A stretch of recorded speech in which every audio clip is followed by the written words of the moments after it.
Sup, man? It's your big brother K-Rino. Check this out, man. I saw a story yesterday that really got my attention. Not that it surprised me when I saw this, because this has been going on throughout history in this country with black people. But a black man by the name of Fairwayne Bryant from Louisiana, in 1997, he was sentenced to life in prison for attempting to steal some hedge clippers. He didn't even steal them. He was trying to steal them. And he was sentenced to life in prison. Now, in Louisiana, they have what they call, I don't know if they still have it now, but at that time they had what's called the habitual offender law, which means that if you committing crimes over and over and over again, then sooner or later they're going to so-called put the hammer down on you. And this is what this man got caught up in. But the question we got to ask, did the punishment fit the crime?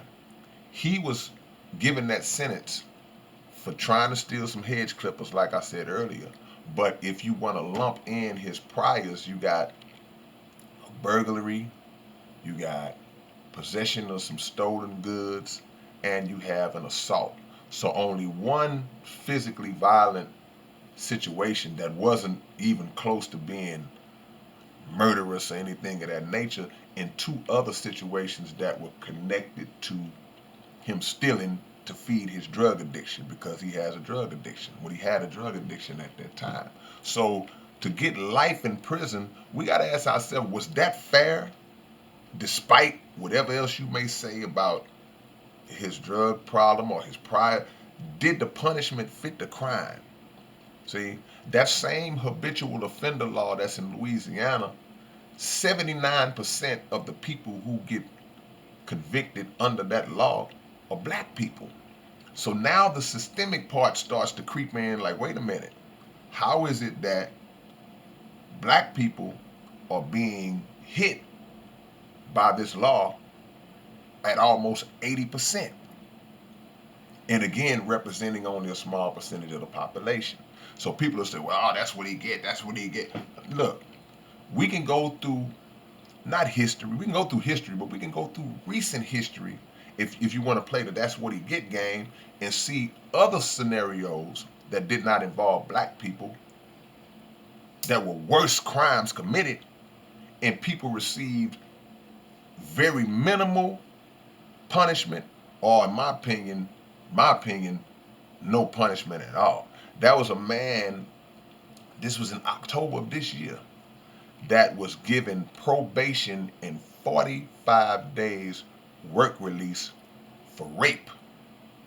Not alleged rape, but rape. He was convicted of rape and sentenced to 45 days work release program and probation for taking a woman and just destroying her like that. Then there was another situation recently where a man strangled his wife, killed her. They chalked it up to him being in a psychotic rage, and he got probation.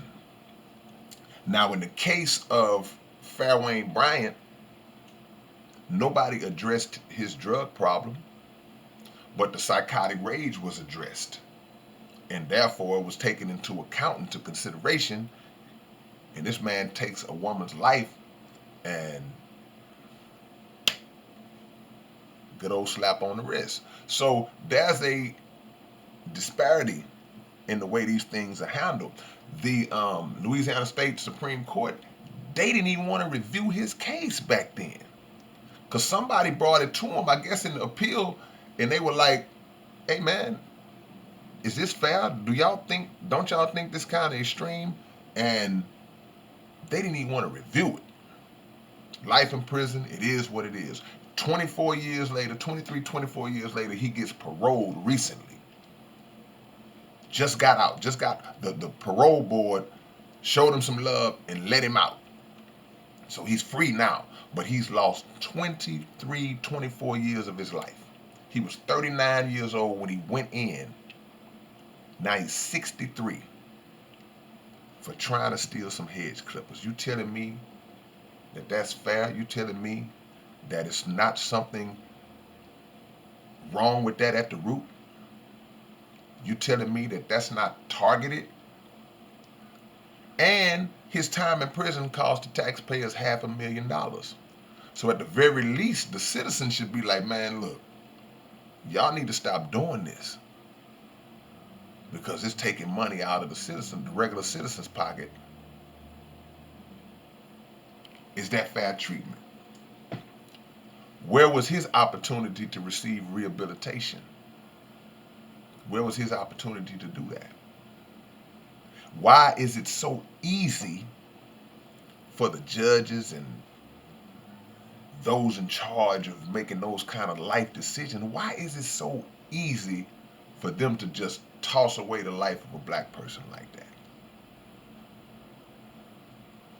These are the questions that we ask. So I'm posting this not as from an angle of being surprised.